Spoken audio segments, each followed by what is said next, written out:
que você vai gravar o primeiro episódio de uma série que você nunca viu, sem saber se você vai gostar, sem saber se vai ser boa, sem saber se tem um mistério, entendeu? Então, essa questão da gravação pessoal, da gravação amadora, que o cara vai lá, coloca a fita no videocassete e grava, é uma questão que você está sempre correndo atrás. Então, você tinha que procurar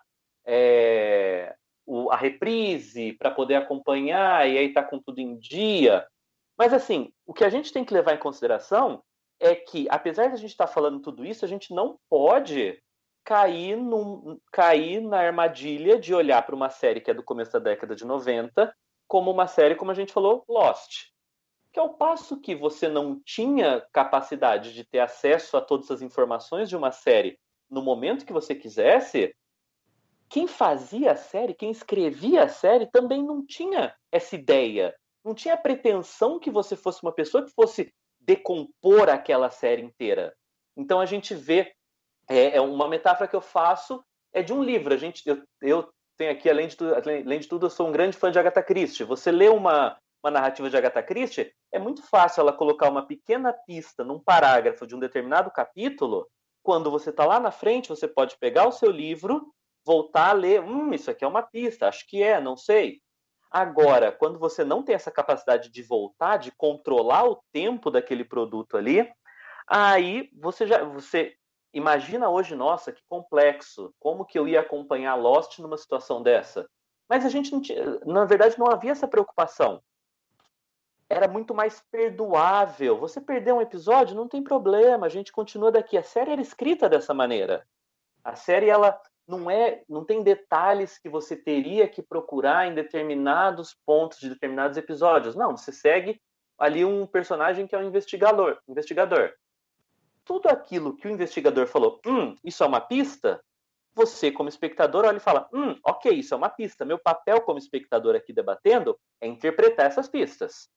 Talvez seja até olhar alguma coisa que um personagem falou, alguma fala que um personagem deu, algum depoimento que o personagem deu para a polícia e tentar interpretar, ver o que aconteceu, fazer algum tipo de ligação. Ok, mas você não tinha acesso a nada além do que aquilo que estava na sua cara na série, aquilo que você assistia e aquilo que você conseguia ver. E isso vai mudar quando a gente vai chegar lá em Lost. É claro, a gente passa por Arquivo X antes, que dura um período, né, que vai ali de 93 até 2002.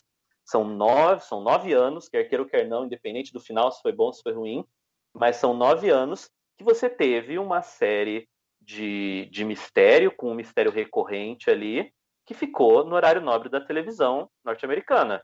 E isso aí vai culminar, porque só 2 anos depois de Arquivo X, um cara que é autodeclarado um grande fã de Twin Peaks, que gostava de Arquivo X, é um cara que vai surgir como showrunner, né, que a gente chama hoje, da famigerada Lost. Eu tô falando do Damon Lindelof, que depois ali do primeiro episódio, que é dirigido pelo J.J. Abrams, quem assume a série é o Damon Lindelof. E aí todo o paradigma do que é uma série de mistério muda completamente. I see you in another life, brother. Aí, entrando em Lost, o que eu pergunto, o que eu provoco é o seguinte: por ter todo esse aparato já que Twin Peaks não tinha e Arquivo X começou a ter essa questão, e Lost, eu não sei se tinha a pretensão de fato ser esse fenômeno meio de muito mais do que você assistir passando na TV, né, do download, né, de baixar, e eu e o Bruno estudando junto, a gente viveu esse período, né, de esperar o episódio de madrugada, baixar e já assistir no dia seguinte e tal. Eu não sei se iniciou-se com essa pretensão, mas acabou virando de fato essa série, e aí dentro disso Lost consegue explorar essa questão de que, diferente do Twin Peaks, que é preciso mostrar pro telespectador, para ele ser mais ou menos guiado, Lost começa a brincar com uma questão muito mais profunda, de se você não, de fato, não for um cara que se aprofunda ali de pausar frame a frame, clarear a imagem, e aí começa a se criar jogos pra fora, dicas fora do episódio, um vasto material que Lost acaba criando, e ele brinca profundamente com isso, de sempre ir mais a fundo. Por trás daquilo pode existir uma grande conspiração, e Lost é mais ou menos isso. Ele leva a gente para um negócio muito mais além de que quando o negócio cai na ilha, o avião cai na ilha e as pessoas estão ali tentando sobreviver.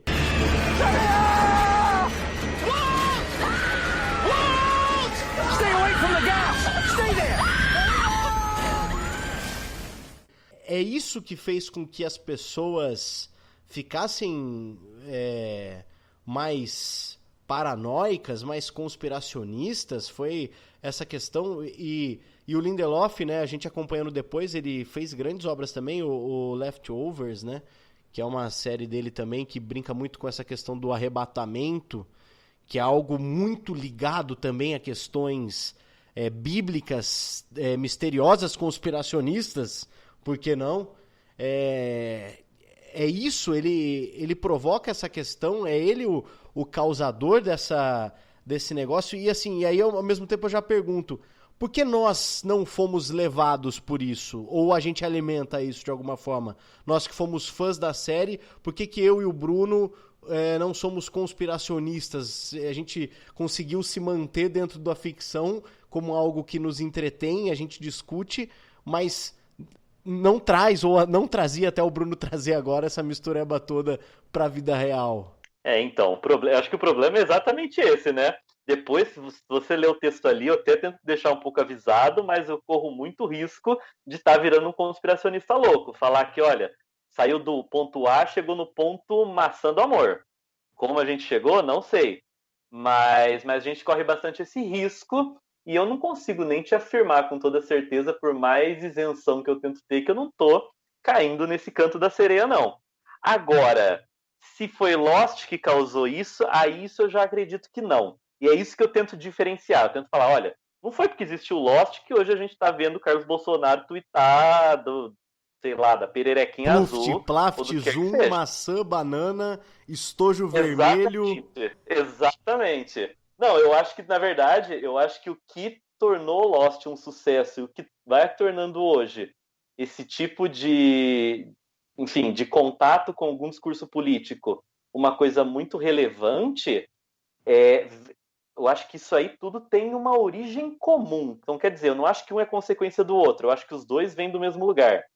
Qual lugar é esse? Eu também não consigo afirmar com certeza. Eu tenho algumas suspeitas de algumas coisas que a gente vê que vai acontecendo através da história e de alguns outros retratos que a gente tem, até além de coisas que eu falo ali no texto. O que eu imagino, que eu sinto, pelo menos, que seja um ponto comum de origem aí, é um momento que a gente tem uma sociedade que se vê cada vez mais desprendida da sua capacidade de mudar o mundo. E aí você pode olhar para mim e falar, você está completamente maluco. Como que uma sociedade cada vez mais desprendida da capacidade de mudar o mundo fez Lost fazer sucesso? Então, aí é o ponto que a gente precisa do salto, né? Eu acho que o que Lost traz e as consequências, ou pelo menos as reverberações que a gente vai falar disso na política, acabam trazendo também, é um pouco da sociedade, da sensação de agência para a sociedade, da capacidade de agir, de identificar alguma coisa que só você identificou ou que só você conseguiu ligar. Voltando para Lost, você falou, e é uma grande verdade, agora a gente não está mais lidando com aquele mistério, com aquela informação, com aquela pista que está ali na cara. Não mesmo, você não está mais disputando a sua interpretação do mistério, nem a sua interpretação da pista. Você está disputando com seus outros colegas que assistem, que gostam, quem que encontra determinada pista, poxa, achei isso aqui no determinado minuto, no determinado frame, ou quando eu reverti o som de determinada cena, eu encontrei isso aqui. Então, veja, não é mais, poxa, eu sou refém daquilo que o produtor ou que o roteirista escreveu. Não, é claro, ainda foi o produtor, ainda foi o roteirista que colocou? Foi. Só que eu tenho mais informação do que outro colega, outro amigo que assistiu, enfim, outra pessoa, outro fã, outro telespectador. E o que eu sinto que é uma origem comum, eu acredito que tem muito a ver com esses momentos de quase revoluções sociais ou quase agitações sociais que a gente vem passando, né? Você tem ali no começo da década de 90, justamente, a queda derradeira da União Soviética, que quer queira ou quer não, independente do que estivesse acontecendo na União Soviética no momento, era um movimento nacional e internacionalista que nasceu de uma revolta popular, que nasceu de uma possibilidade de, enfim, na época, os proletários russos, quer queira ou quer não, mudarem o mundo, ou pelo menos eles conseguiram depor o Tsar, na verdade, né? Então você tem ali uma decepção inicial, que é aquele primeiro momento que você fala, pô, peraí, a gente mudou o mundo, mas voltou, agora a gente não deu, agora voltou, estamos no bloco capitalista novamente. E aí, mais recentemente, você tem todas as primaveras que tiveram aqueles seus grandes momentos, queira a Primavera Árabe, que aí, enfim, a gente viu o que deu depois, queira as jornadas de junho, que a gente viu o que deu depois. Então, eu sinto que a gente vai tendo uma tendência cada vez mais de ser tolhido de alguma capacidade de ação sobre o mundo.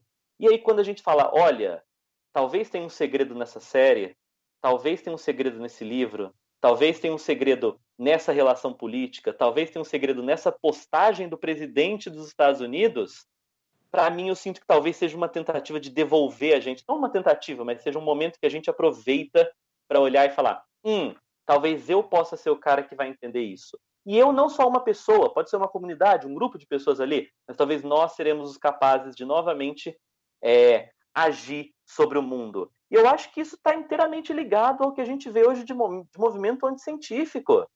Por quê? Por que a gente tem que aceitar uma chancela científica? Por que eu tenho que aceitar uma chancela que eu não tenho contato nenhum, que alguém chegou para mim e falou, vacina é bom? E se eu for o cara que vai falar, que vai olhar e vai dizer, vacina não é tão legal assim? Olha só, olha como as sociedades financiadas pelo George Soros estão todos se isolando aí no meio da pandemia. E se a gente não se isolar? Entendeu? Eu sinto que vem muito dessa necessidade de ação, de agência sobre o mundo, uma coisa que vem sendo cada vez mais tolhida nas sociedades agora contemporâneas. Cara, eu acho esse tipo de pensamento essencial para a gente começar a entender a profundidade do buraco que a gente está, né, como sociedade, assim, e até quando a gente estava conversando antes da gravação, de que nossa geração é a geração que cresceu sem a internet, né, mas viu ela desde o berço, assim, não estava garantida, não era algo fácil, era algo que você tinha que ir explorando, bem mais primitivo, inclusive para você conseguir acessar as coisas, né? Para você conseguir fazer download de uma música, de uma série, era um aprendizado, e às vezes dava errado, e você tinha que fazer de novo. E a população que vem mais nova hoje já nasce inserida nesse mundo que as discussões estão sendo levadas dessa forma, né? Essa forma de informação massificada que ninguém mais está sabendo o direito de distinguir o que é verdade e o que não é. Alguém com um determinado nome ou determinada carreira começa a pensar num modo de trazer informações, de discutir determinado assunto ou dizer que um grupo político é melhor do que o outro, sem efetivamente serem informações reais, né? Aquilo que você escreveu no seu texto lá, se o boato é melhor que o fato, publique-se o boato no passado, né? Isso era o passado, e hoje, se o boato é melhor que o fato, torne o boato fato, e é o que está acontecendo, né? Políticas da extrema-direita mundo afora, Donald Trump, e aqui o Bolsonaro, cloroquina, por exemplo, tornar um boato fato, o boato da coisa completamente anticientífica, de um remédio que toda a ciência organizada do mundo está dizendo que não vai funcionar para bater o vírus, e o presidente da República, o cargo máximo da nação, segue dando esse exemplo e soltando perguntas no Twitter, né, nas redes sociais, exatamente iguais a essas séries, né? Quem matou quem? O que causou a queda do avião? Enfim, o que aconteceu com quem? E aí ele fala, e você? E o político tal tomaria cloroquina se ele tivesse quase morrendo? Como se fizesse as pessoas, ele tomaria. E aí fala do ministro da Saúde aqui do estado de São Paulo, que ficaram fazendo toda a especulação se ele tinha ou não tomado o remédio, né? Então, assim, como que você enxerga? Você mesmo no texto fala que você não está fazendo uma relação direta, né? Que os caras se inspiraram num Lost da vida, assim, para ter esse pensamento e falar, bom, dá para a gente criar um certo contexto de fazer com que as pessoas estejam tendo sua agência para enganar elas politicamente e conseguir implantar qualquer medida política, econômica ou social que tire a esperança das pessoas que estão efetivamente, como a gente, prestando atenção nos rumos do mundo, né? Como que foi esse pulo? Não foi mesmo, o cara não foi inspirado mesmo, ou foi completamente aleatório?